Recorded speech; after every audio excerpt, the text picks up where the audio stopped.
Look at him. He's just dickered. Just dickered, boys. Son of a bitch. Yo, yo.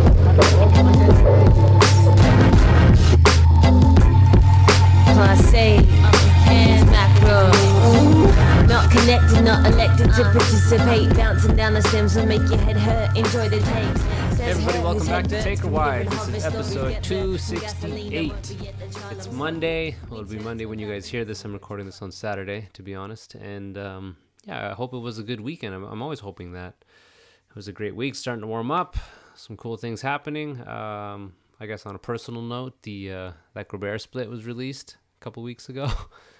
And yeah, it's us and Miners. We did a cassette.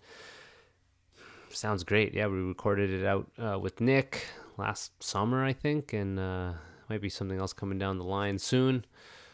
But yeah, it's always exciting to do that. Sab's got some stuff on the go, namely that heavy MTL.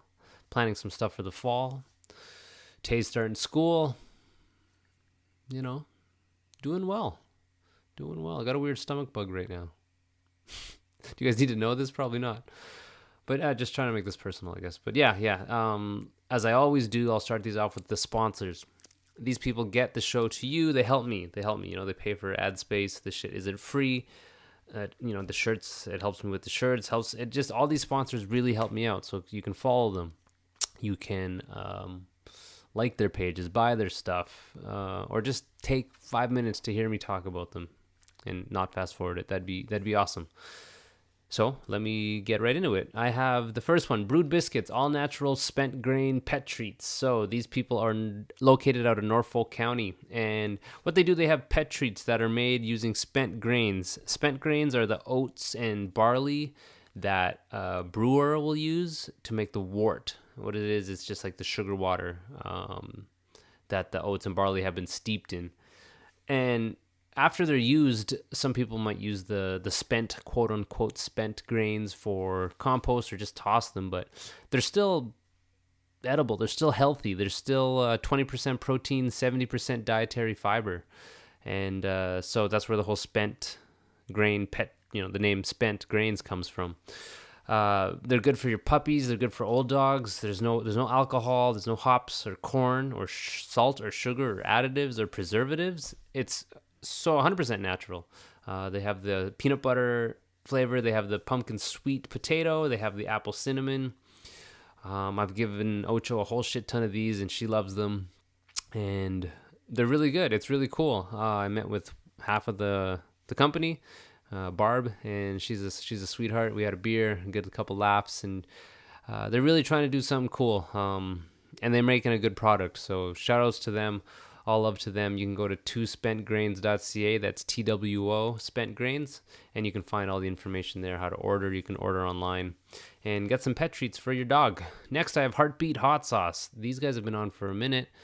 If you like hot sauce and you like good hot sauce, buy this hot sauce. You can find it in stores across Canada and in the States, or you can order online by going to heartbeathotsauce.com. They were on season 6 of Hot Ones, which is huge.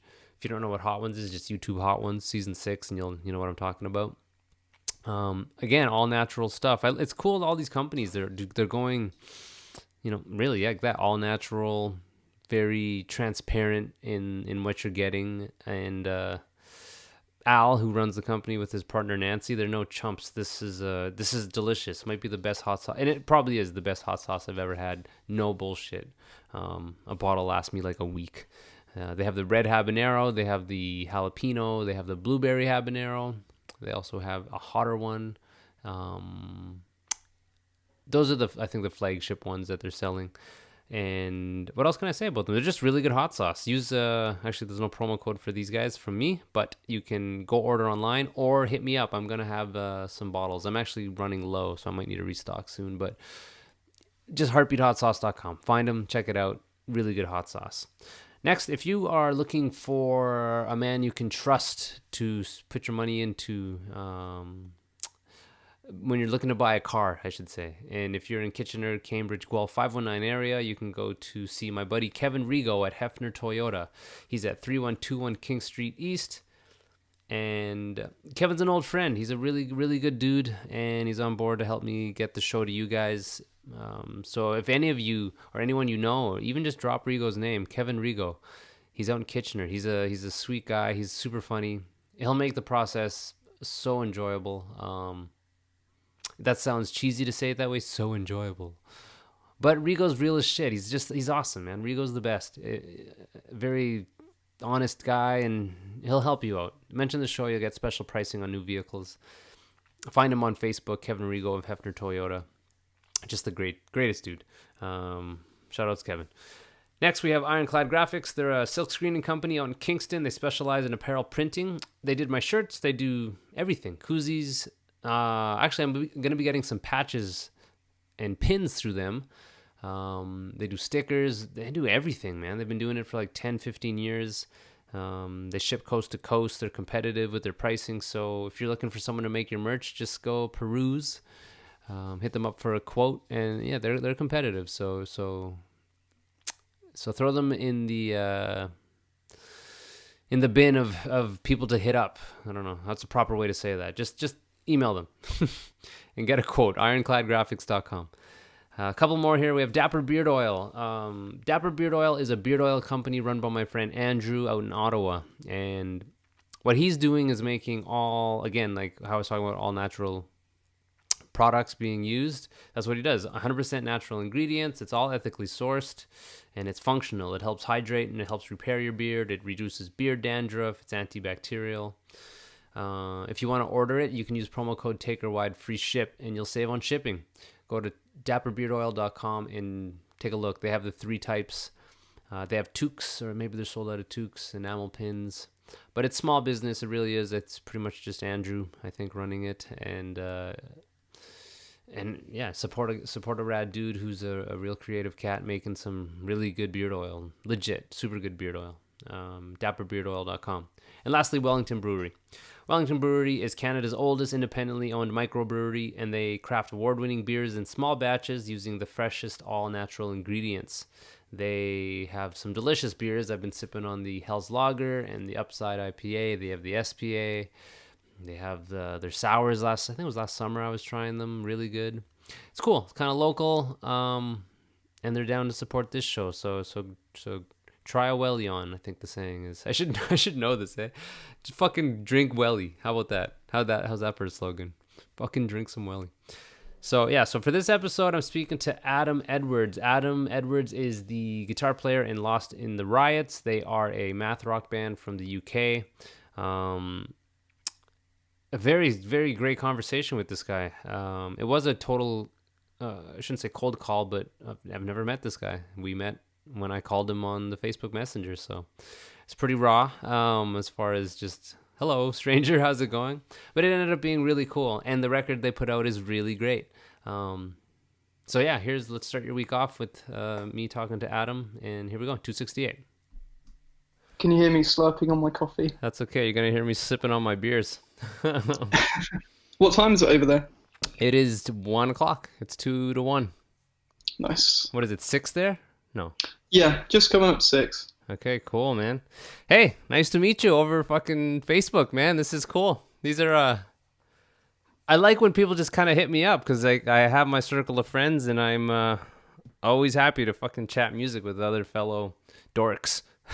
Yeah, I did wonder how often you must get contacted by people, kind of like how I contacted you, because the only reason that to be honest, the reason you came onto my radar was because of the Town Portal interview you did. And then actually from that I went back and then listened to some others, and I've been following since. But cool. Yeah, sometimes sorry, that's a problem with the fucking Facebook, is that there's a little delay. I'm sure you heard that with the Morton one. Yeah.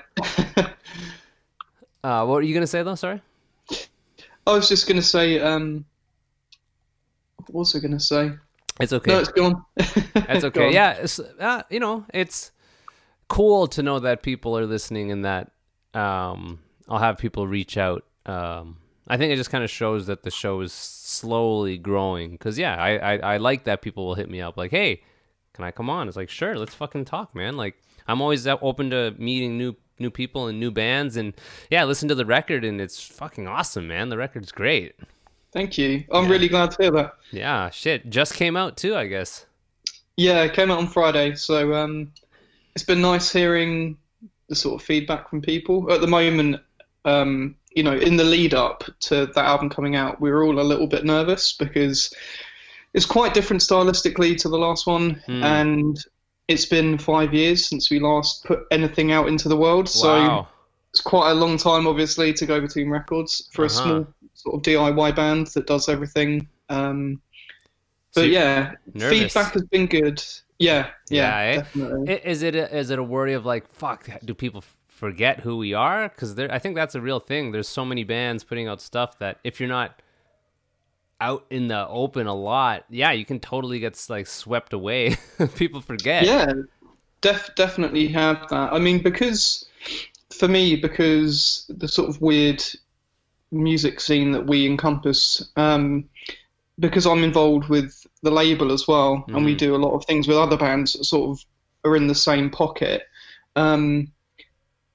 It's funny because you obviously see all the other contemporary bands that you play other shows with, and you see where they're going and they're releasing stuff, and then in the background we're working on our release, and then we're thinking, have people kind of forgotten? But that's to be expected, unless you're releasing stuff, especially in this day and age where the way people consume music through streaming and everything. I think it's very easy to be not forgotten about, but you have to be on people's radars, and there's just such a plethora of music out there at the moment that it's very easy to to not be able to even discover a band or check out a single, and then a couple of years go by and then you've forgotten about them already. I have like good friends, like I don't know if you listened to that Self-Evident episode, but they're kind of in the same vein, and good buddies that I forgot that they had a new record out, just kind of stumbled across it. And I think as a consumer there's no better time, but as a creator it's pretty stressful because there's so much out there. And then even to make decisions on like, fuck, are we just going to do a streaming thing, or are we going to invest in physical? And you guys did that, right? You guys are you pressed all this. And yeah. So again, because sort of looking at the landscape through the label over the last 5 years, I think we wanted to try something a bit different this time. We also had another label involved that worked on the last album, Voice of the Unheard, which is run by a friend of ours, and he was behind the idea as well, where we thought, well, let's just do vinyl this time because the market for CDs is I can't tell you the last time I bought a CD, even though I like supporting physical media still. I couldn't even tell you the last time I bought a CD. But I do know a handful of people that do still buy CDs, and we've been asked about that, and unfortunately we just had to make the decision to not go with it. But I think with vinyl, although there's been this resurgence over the last few years, it still has that kind of romanticized, it's like a luxury item. So people are willing to spend a little bit of money on it. If they want to own it physically, even if they're going to stream 90% of the time, they might still want to own something that's this kind of memento of the record. Totally, man. So yeah, we did that. We did wonder about doing digital only, but I think it was just, we were lucky because we had both labels wanting to back it a little bit financially as well, which obviously makes it more makes it doable, because we've never done anything like crowdfunding, but I know a lot of bands go down that avenue, and I think although there's a lot to be said for that, it was nice just having some, the label in France that we have and the other people that run the Lonely Voyage with me wanting to be invested in it. Kind of, it's nice to surround yourself with people that want to get on board without having to necessarily rely on fans. Yeah, I'm of the same thought where, I don't know, it just doesn't feel right to crowdfund. Did you see that Bandcamp is kind of doing something like that? Yeah, and in fact, as soon as that news came out, my the friend who runs Voice of the Unheard did just turn around and say, well, I can retire now. Because, I try not to be negative about things like that, because any tool that helps a band to sort of achieve the goal is a good thing, right? But obviously it does become more difficult for, an independent label, for example. We already have a bit of a dilemma with what we can offer anyway, because Lonely Voyage is quite a small, unknown outfit. So whenever we get bands that approach us, for instance, who want to join the roster or want us involved somehow, we have to be very transparent about what we can even offer them. And a lot of the time it does feel a little bit like, well, there's almost an element of guilt that we can't offer more, but at the same time, we're all in it for the same reason, obviously. We want to help these bands, we want to help artists. It's definitely not a financial thing for anyone involved. No, I think it would fizzle out if that was the case. But I get what you're saying with you want to offer more, but it is good and bad, yeah, that Bandcamp can help a band press their vinyl, but I don't know, man. It almost takes away from the hard work and the saving that, like, it'll always feel better, I think, when you almost work harder for anything that's like harder work. Once it gets fulfilled, always feels better. And there's a weird if people are pre-ordering it, yeah, they're gonna fund the vinyl, but I don't know, that there's like that panic and that fear and that unknown of how we're gonna press this, that when it does get pressed is a feeling like no other. Maybe these like younger kids who get this crowdfunded type stuff just won't feel that same sort of pleasure in seeing it through. I don't know. Or maybe I'm just dumb and old and like missing the point of like, you could just have people, they're going to pay for the record anyways, so get them to pay for the record. Yeah. So with Bonds as well, just to go back to when we were talking about the sort of approach, we decided this time as well to make it a free download. Okay. Which obviously we just sat down and we thought, well, in this day and age where people are streaming and essentially already paying for that platform, but getting, you pay a fee to Spotify for your account and then you have access to all of that music. So a lot of people kind of look at that as being free, essentially. You're paying your fee, but you're not paying for a specific album. You have this gateway to potentially millions of songs and albums. So we thought, let's offer the album on Bandcamp for free as a download. And it's been interesting monitoring the stats for that. I mean, it's not, obviously we're only a couple of days in, but it's interesting to see how many downloads we're getting, but also the downloads versus, the free downloads versus how people are paying for it as well. So that is an option. And you can like pay what you want type thing? Yeah, okay. Which I think is fair enough, because you're always going to have people that want to support the band some way, and they might not want to buy a t-shirt, or they might not live in the same city or the same country, so they can't come to the show, for example.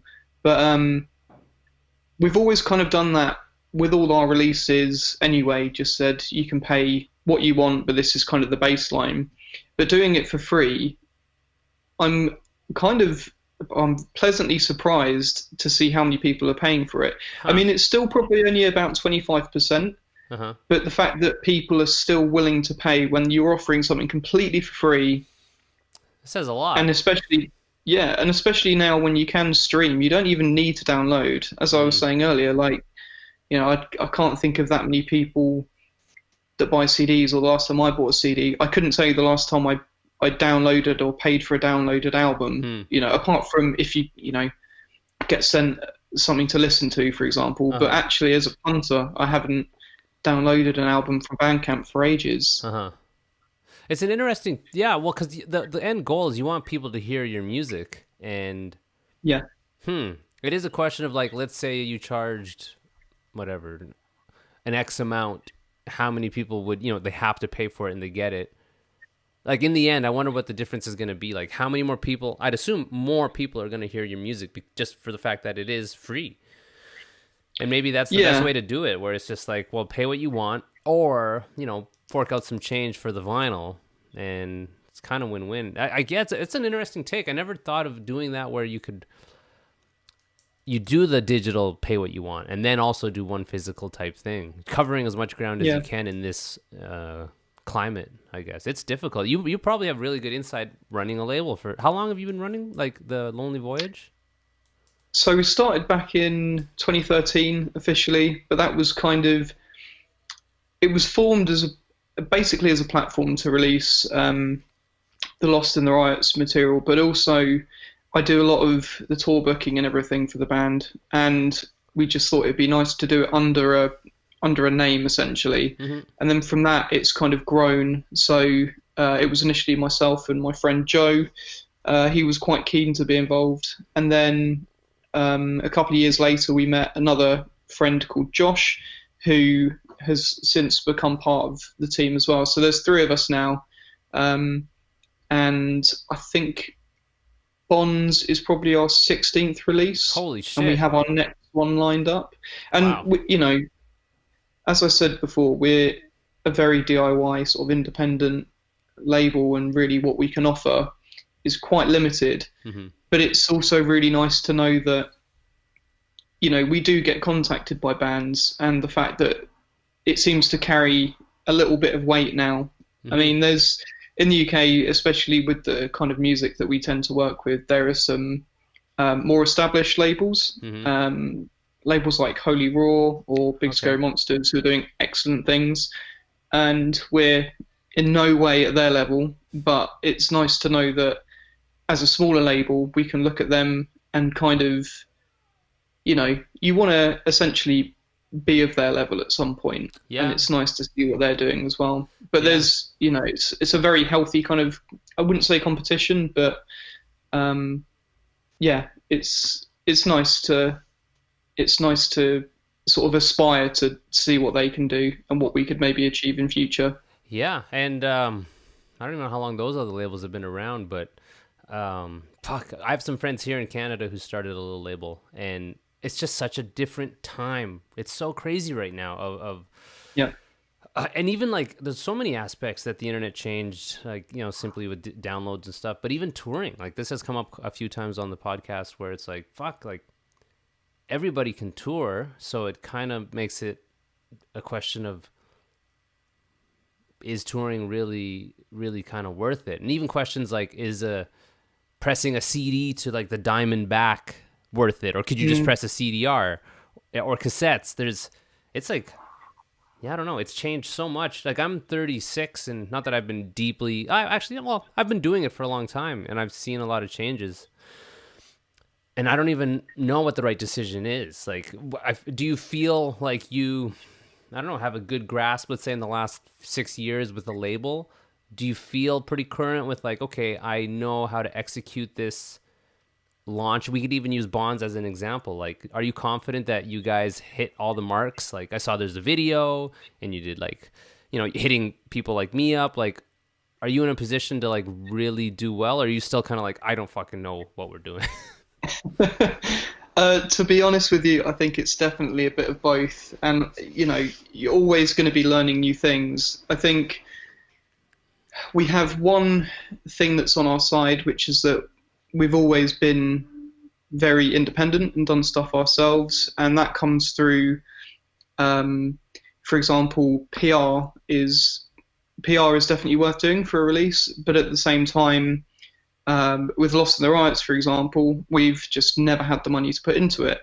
So instead, it's been taken upon us to do things like the PR in-house through Lonely Voyage, which is, you know, how we got in contact, for example. You do your research, you spend a lot of time, and then send a lot of emails, etc.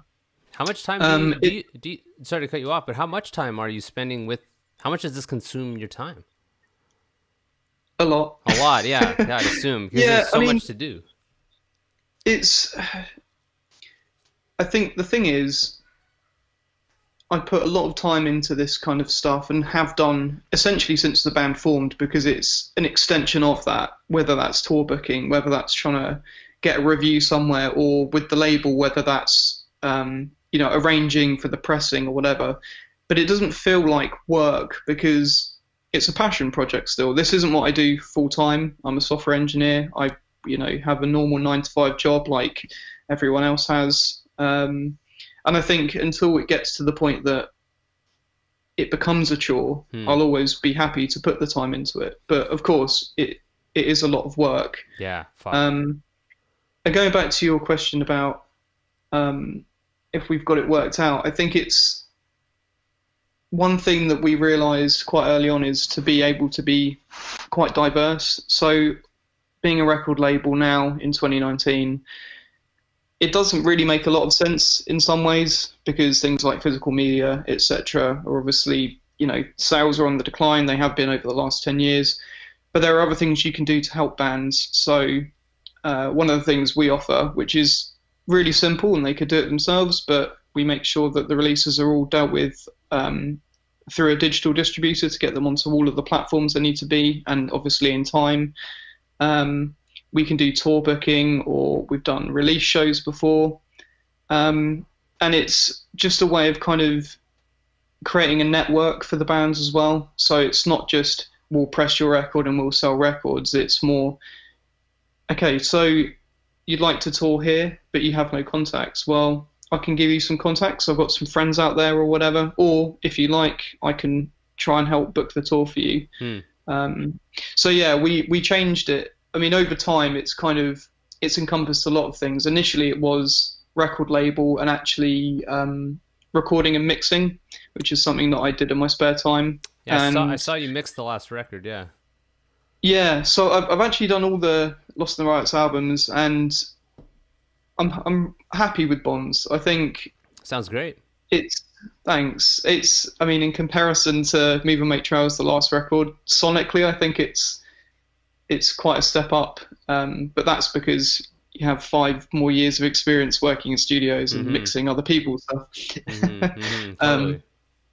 And as an engineer, obviously, I hate everything I've done previously. So, but yeah, it started as the label and recording and mixing, and then just from there we've really branched out. So now we kind of say we do artist management, which obviously includes the sort of PR side of things as well, and then tour booking and the label itself. Yeah, a lot, man. Fuck.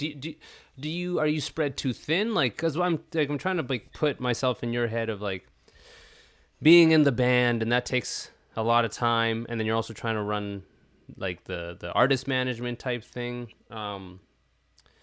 Does one suffer because of the other? That's a very good question, and one that I ask myself quite frequently.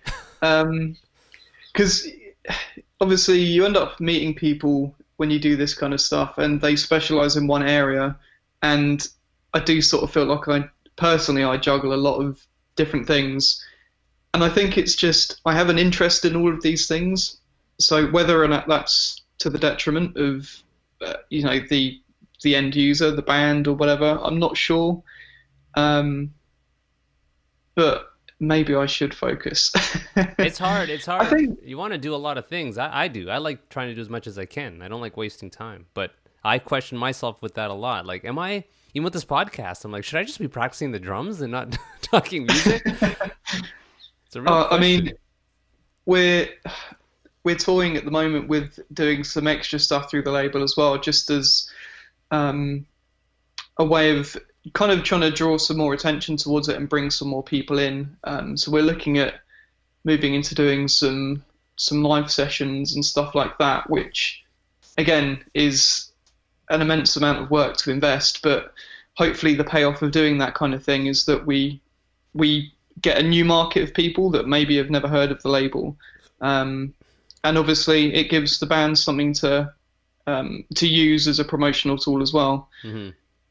I actually had a message from Josh earlier today, and he's at a little festival up in Leeds called Strange Forms, and we try and get a bit of a presence at a lot of the small festivals in the UK as well, that kind of work in this sort of niche music scene.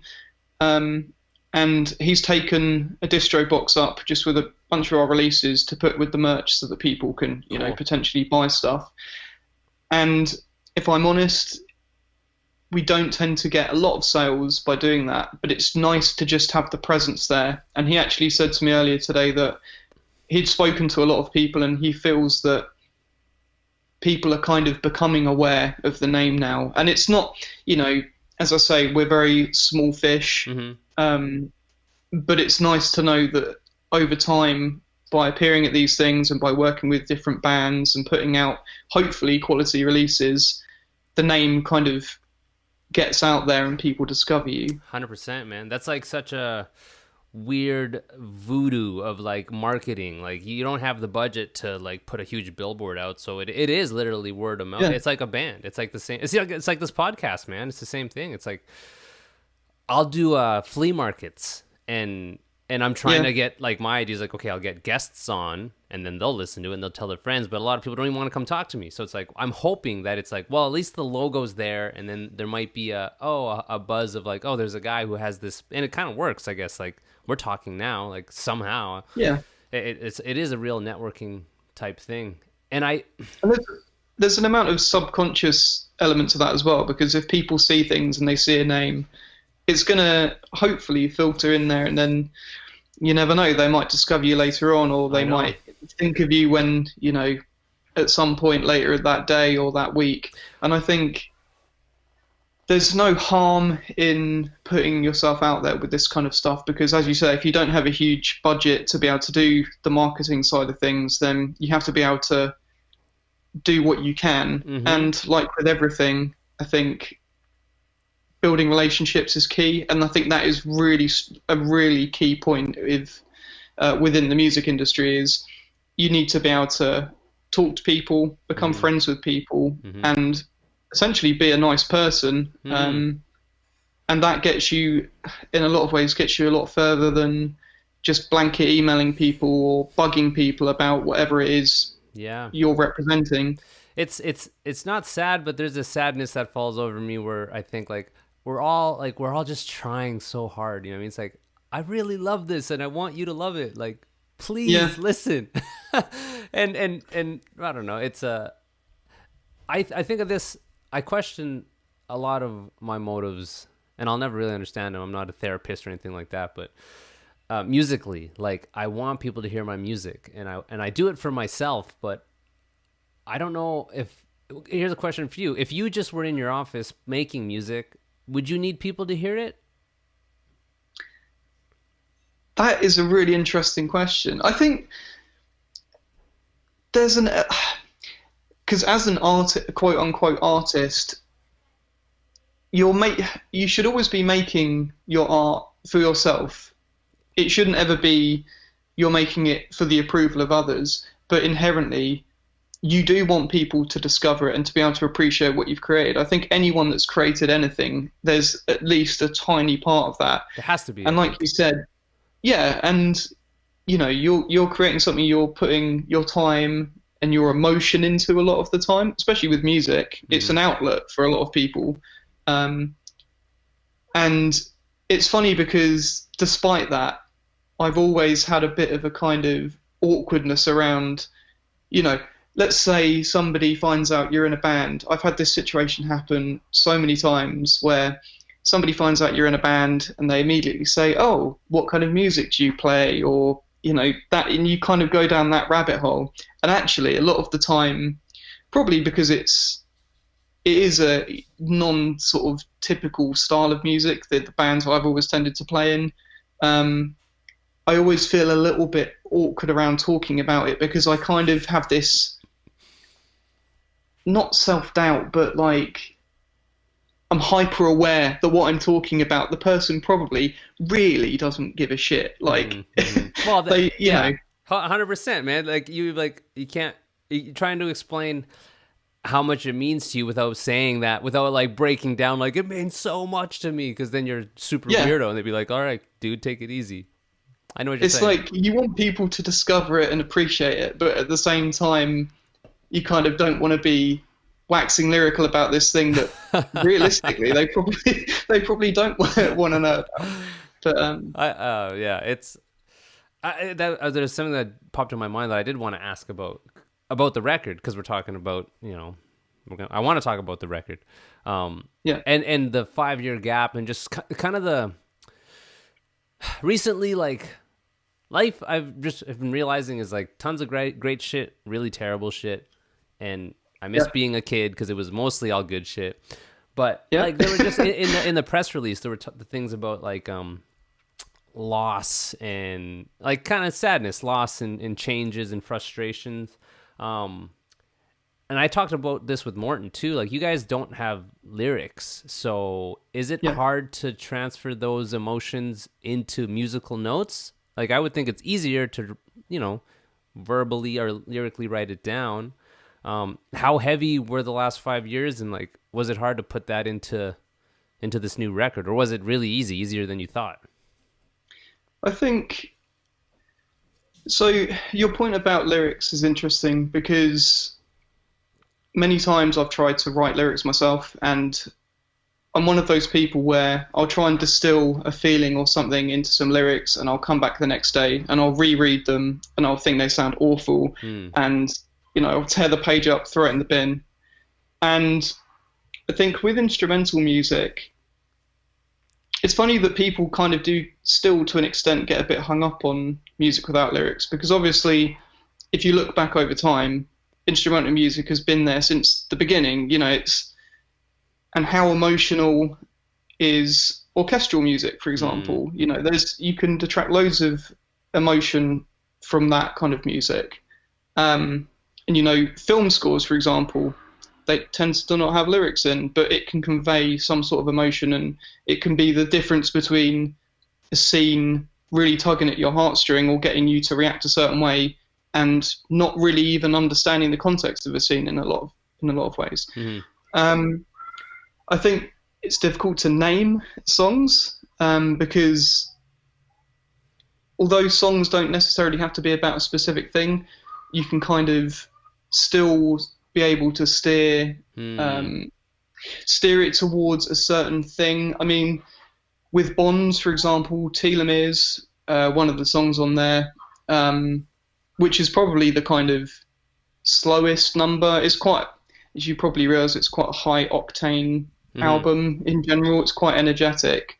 But that is one of the sort of, I wouldn't say slower, but more downbeat songs. And when we were writing that was definitely at a point that, for me, I was in a bit of a weird place, and I wanted to kind of just distill how I was feeling into a song. The last 5 years have been interesting. I mean, we've been a band since early 2011, late 2010, when we first sort of met each other. And our drummer was in the band, our original drummer was in the band for 5.5 years. And when we started writing Bonds, he left because he had some work commitments, which that happens, and that's absolutely fine. And it was a sort of amicable, I don't want to use the term, but breakup. And we're still involved. He's actually the person that filmed and edited both the videos for the album. Oh, cool. Okay. But also over that time, the three of us that were still in the band all came out of long-term relationships, which sort of was between 3 to 8+ years with people. So that was and it all happened in a very short period of time, which is kind of interesting. 3 of you guys did? Yeah. Holy fuck. Yeah. And I mean, we probably would have written the record quicker had it not been for... I actually moved away. We've never lived in the same place, but I moved 2 hours down the road to a new town during the sort of just before we started writing. So it meant that we couldn't get together quite as frequently. And I mean, 2 hours drive is nothing, obviously, compared to North America, where, everything is about 2 hours away. But it kind of slowed the writing and recording.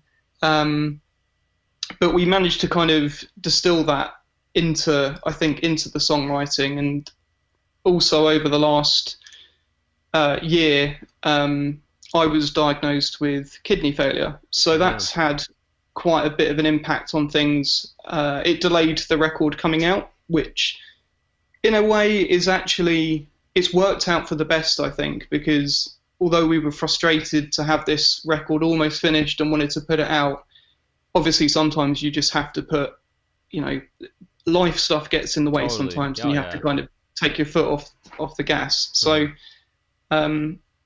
it's been a lot of, as you were saying, life is up and down, right? And you have these peaks and these troughs, but you couldn't just, we had a launch gig on Friday when the album came out, and it was nice seeing people there and talking about the record, and they sort of said, it's, for them, it was almost a bit inspiring, the fact that we have got the record out, given everything that's kind of gone on in our personal lives. And the only thing I can say back to that is, but you can't just give up.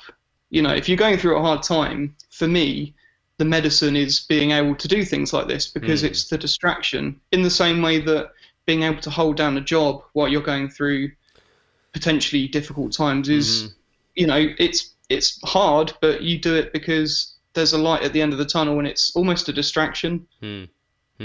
Yeah. Oh man, it makes me thankful that anyone has an outlet.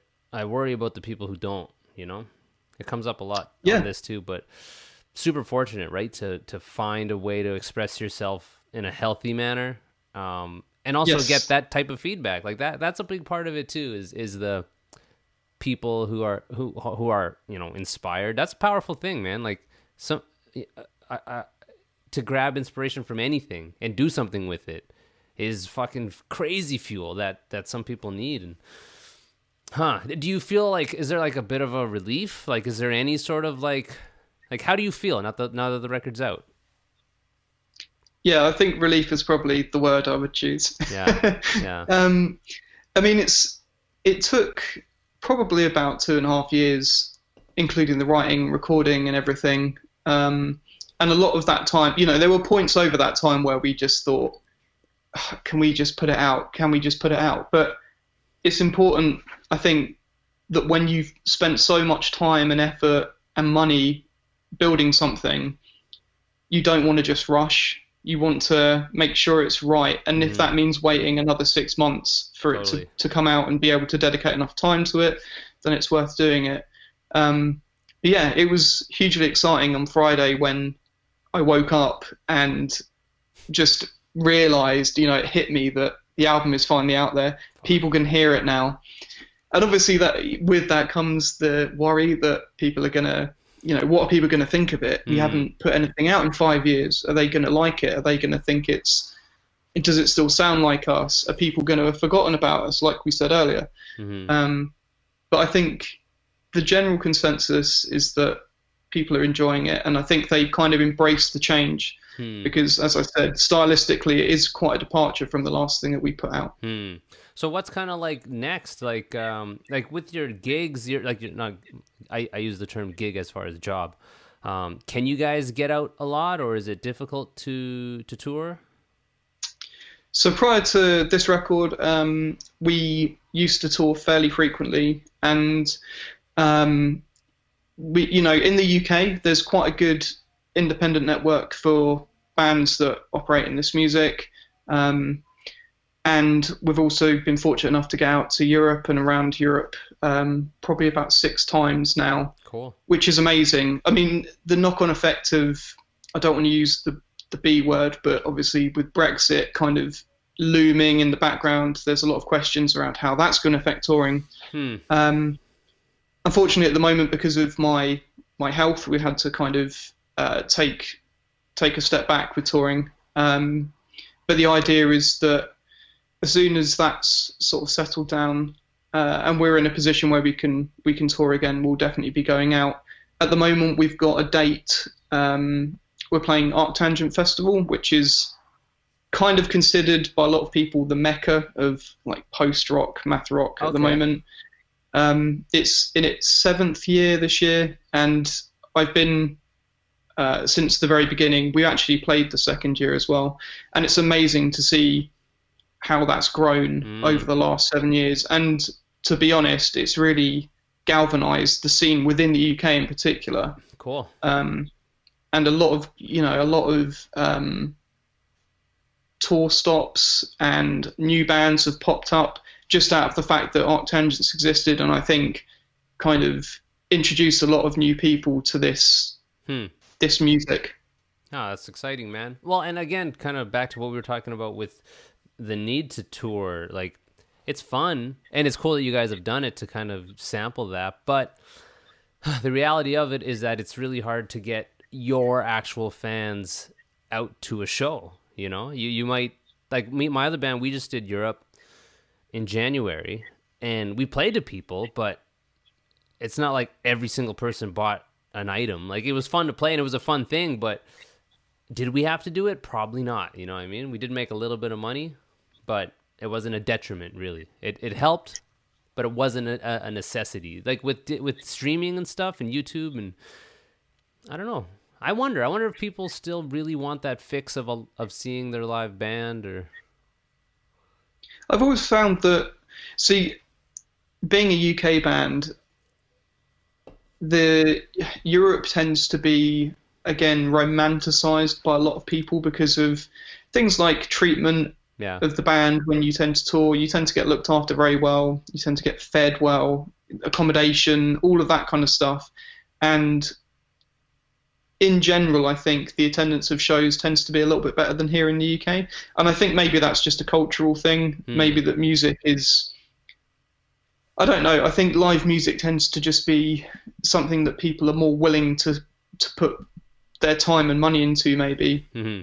But I'm not sure. I mean, I'm of the mindset that touring is, I don't know if I'd say essential, but I think it's important to develop a fan base because through visiting these places, because although you do have things like streaming and Bandcamp and all that kind of thing, you're up against so much competition these days that people, you know, you could play a show in a town to 10 people, and one of those people, or maybe half those people, may never have heard of you, but they would just happen to be at the bar that you're in having a drink, and they might just discover you and buy a record. And to me, that's kind of makes it worthwhile. I mean, we've played shows like that in the middle of nowhere in Germany and played to, you know, literally 5 people, and someone has turned up in a Lost in the Riot shirt, and you kind of go, that just makes this worthwhile somehow. I don't know why. No, it does. I think it's less of a panic that, like, we have to tour this album. Like, it definitely would help to do it, like, you know, I feel like a big band who does the whole cycle of a year and a half, and I don't know, like, they tour it, right? They hit all the continents and they go hard. But I can't tour like I used to, which is in the state that it's now. If I get to tour, it's cool, but it's not a panic of like, oh fuck, we fucked up because we can't tour. Like, you just can't, especially with, you know, jobs in life. You don't want to fuck up your life for a band. Like, that's kind of silly. Yeah, and actually, to be honest, that's a mistake I think I made early on, which was that you start a band, you really want to throw as much time and effort into it as possible, and you end up sacrificing time off work, which you could have gone on. You know, I sacrificed going away with ex-girlfriends on holidays because I wanted to spend all my time in, you know, trying to tour or whatever. And is that worth it by comparison?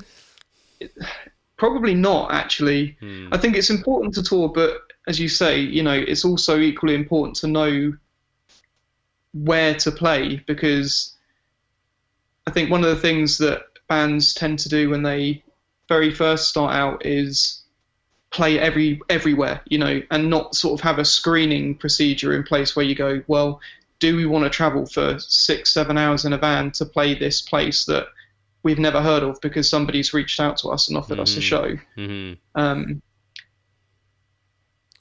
Yeah, it's a fun thing to do, but unless you're really gonna go full time with it, and this might just be because I've been able to tour, it holds less weight. It's still fun though. It's still undeniably fun to play and meet people and party with people and that. Yeah. So when you guys, yeah, it's the same as us. I think when you go into mainland Europe, you don't have, you just show up, right? It's not like you need paperwork, right? Coming from the UK, do you need any sort of paperwork? No. No. It's jump so on a ferry, sick. get across, and then we're there. Yeah, and it's like you said, it's an amazing feeling to be able to do that, and it's quite liberating because and I think that's why it does get romanticized, because it's kind of, you're going away and you're playing your music and you're traveling. Like half the fun is actually being in a van with your friends and driving for 6-7 hours or whatever. Fuck. It is an adventure.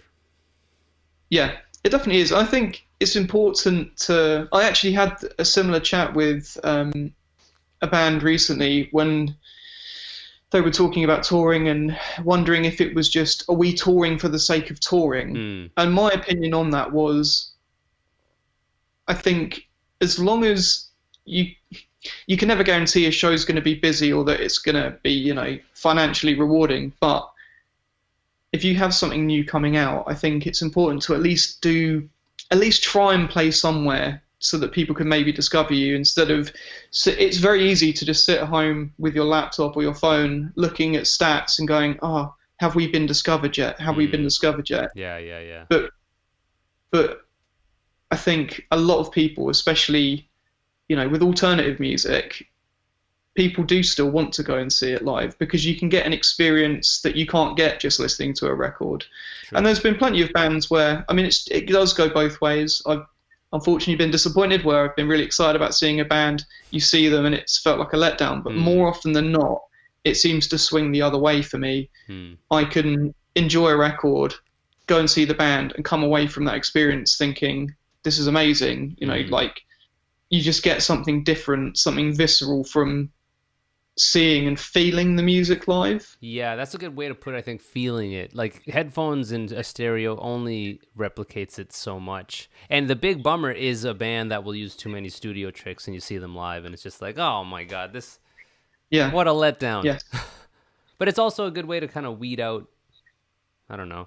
I to say like weed out the posers. I don't know people's intent, but I don't know. There's no denying.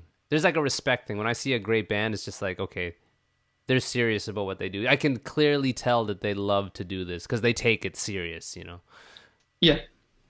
How do you find being in bands and touring around Canada and everything? What's your experience there compared to when you've gone to Europe? Because I've never played a show in North America, so I couldn't. I feel like a show is a show. Mostly. The experience is pretty much the same. Canada's so big that I feel it's not like we'll play a show in some buttfuck town and people care more because we're there. That's not really the case. Honestly, there's not like a huge difference that I feel. Like a dive bar, I've said this before, but a dive bar in London is a dive bar in Toronto. And music is so universal that the same looking people are coming to show, their accents might be different, but the fucking patches on the back are all the same. And that was the really cool thing. That is one of the cool things about when we tour abroad and running into people, and you can have a conversation about why Motorhead's sweet, or even like this whole podcast is just like, it's easy to connect when you're speaking that same sort of language. So it's not different. And it's a bit of anytime you go somewhere new, it's exciting, but then you tour enough and you're going back to some places and it's a little less exciting. It's like, I know what to expect. That's a weird, bittersweet thing of like, you gain experience, but it also kind of takes away from the experience because it's like, this isn't new anymore. I've done this. But there's still so many places to play. It's still so much to do, and that's kind of, I think, the fun thing about music is that you're never done. You're never gonna write the best record. Your last record should be your best one, and then you just write a better one after that. It's never done, and you're never gonna play everywhere. And I think for me, I've gotten so much out of playing music and being in bands and having an involvement in that community. And I think of, I can look at my Facebook friend list, or, think of a gig that I go to and look around the room and go, how many people here would I not know or not be friends with or not be able to hang out with had I not gone and done this? And there's a lot to be said for that, because that, not to cast judgment on people, but I can think of some other people I know, and their friendship group seems very insular still. They may still be friends with people they went to high school with, which is perfectly fine, but they kind of exist in this little bubble. Whereas for me, I think it's really nice to think that, say, across Europe, I could go to a certain town, I could go, I wonder if so-and-so's here and they want to catch up. And it might just be that I played a show once there and we happen to have a beer afterwards and connect. Man. And yeah, as I said earlier, it's important to just be a nice person and build these relationships, because at the end of the day, you just get new friends out of it. And that's amazing.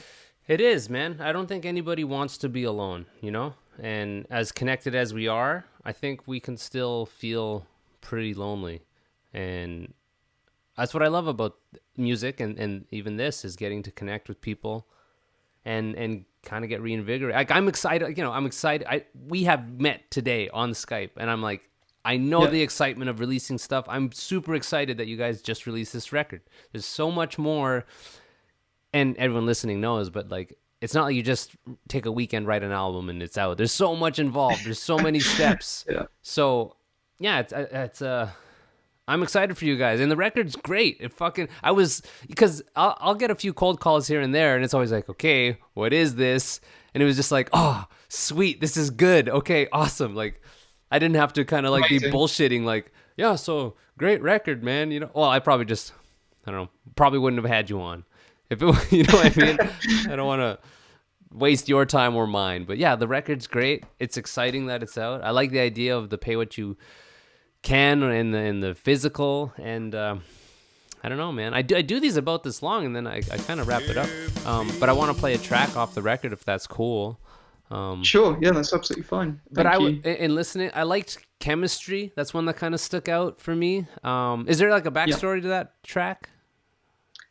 Not really. I mean, it's the first track we wrote for the album. Okay. Which I feel like it definitely is slightly different to the other tracks in tone, but equally kind of fits, with the rest of the record. If you had a choice, which one would you play? That's difficult. What would I play? I think I probably would play Telomeres, and I think that's just because that song has a bit of a special place for me. But that's just my personal preference. Let's do that, man. And that's what we talked about earlier, right? That was the track we were talking about. Yeah. Okay, let's do that. And everyone can just listen to the record online. It's lostintheriots.bandcamp.com. But I'll put that in right here. How do I say it? What is it? Telomeres? Telomeres. I'll put that right here.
That was Telomeres Telomeres.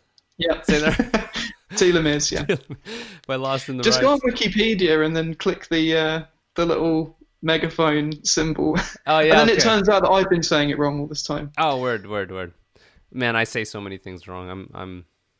Yeah, I think about this. Like, so that's a total tangent here, but I was born in Costa Rica. We came up when I was 2. My parents are like 100% Latino, and they didn't speak English when they came to Canada. So I'm wondering how much of my bad enunciation is because of them, because they didn't know how to say shit. Yeah. Like I would say, what is it? If I'm not used to it, I used to say I'm not used of it. And I think that's because my parents didn't know how to say it properly. Yeah. So yeah, man, fuck. But yeah, man, like, yeah, how do people find the stuff? So it's lostintheriots.bandcamp.com. Yeah. The record's out now. You can grab it. Yes. And it's on, I mean, of course, it's on all streaming platforms, Spotify, Google Music, etc. And it would be great, actually, if we could mention just that it is also available from Lonely Voyage and Voice of the Unheard. That'd be great. And it's lonelyvoyage.co.uk, right? Or what's the... Yes. Yeah? Yeah, that's fine. And then it's votorecords.com. Okay. Cool. Are you guys looking to, like... So how do you know Morton again? Just mutual shows and shit? We played with Town Portal a couple of years ago. In fact, it was, I think it was in Manchester. Do you know what? It's funny. I was at a festival down in Brighton last weekend, and Town Portal played, and I didn't manage to say hello to him again. Oh, fuck. 'Cause, you know, like, it's one of those things where you just kind of cross paths all the time. And I saw him obviously I watched them play, and I saw him in the background later on that day, and then he was gone, you know, because you're surrounded by hundreds of other people. Yeah. But, I know. Yeah. But you can't help but feel like it's just busy, and they get it too. I've been in those shoes, man, where it's like, man, sorry I didn't say hi. Yeah. And they're like, man, it's totally cool. So you did see them, though? Yes. Yeah. And the new record is amazing. I mean, it's just like, they have that sound down. They have that they've got that distilled into a perfect kind of thing. Where you could hear any track off that album and instantly you'd know it was Town Portal. Yeah. But again, kind of, I mean, I would put us definitely in the same musical bracket, but we wouldn't sound the same, I don't think. And actually, I think that's the same for them and all the other bands that I'm familiar with in this kind of music scene. Mm-hmm. They definitely have a very unique sound. Mm-hmm. Mm-hmm. Oh yeah, man. It's it's crazy how much how many talented friends we have. You know, like just because our buddies band didn't sell 1,000 copies, like some of my friends have released music that is so amazing. It's like, how does everyone not know this? But it's just the nature of the beast, you know. There's 8 gazillion good bands, so I don't know. It's cool to have good friends that are releasing cool music. And it's like we were saying earlier, you know, you can see a band live and just have this.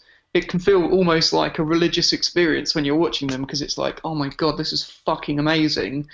And then it's a room of, you know, you and 9 other people, and you just think, how have this band not been discovered? But of course they haven't, because there's so much other great music and, you know, and not great music out there. But how are they going to stand out?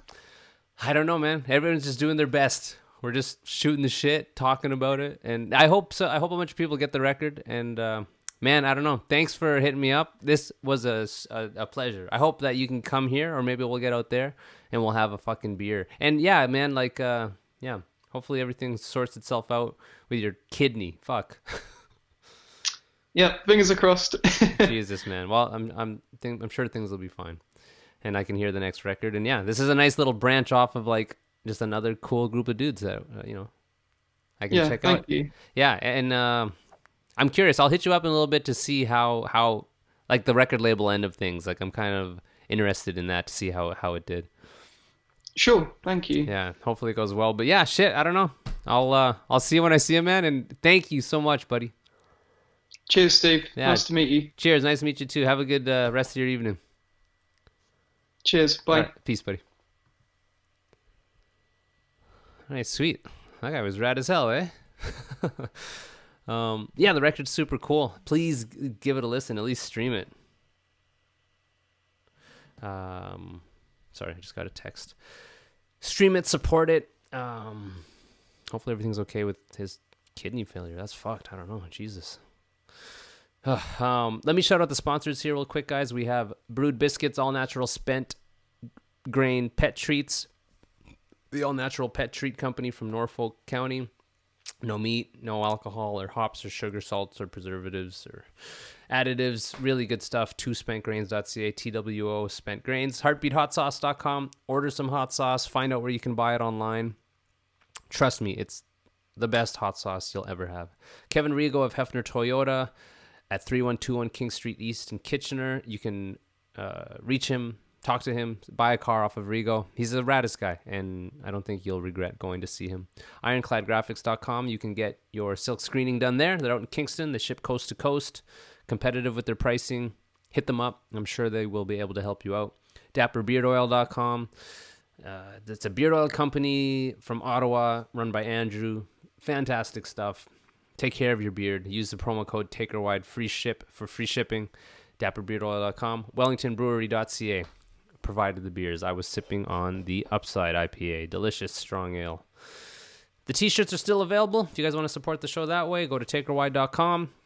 There's a newsletter there that you guys can sign up for. Once a week, I'll be sending out episodes. And to be honest, I've been shitting the bed on that.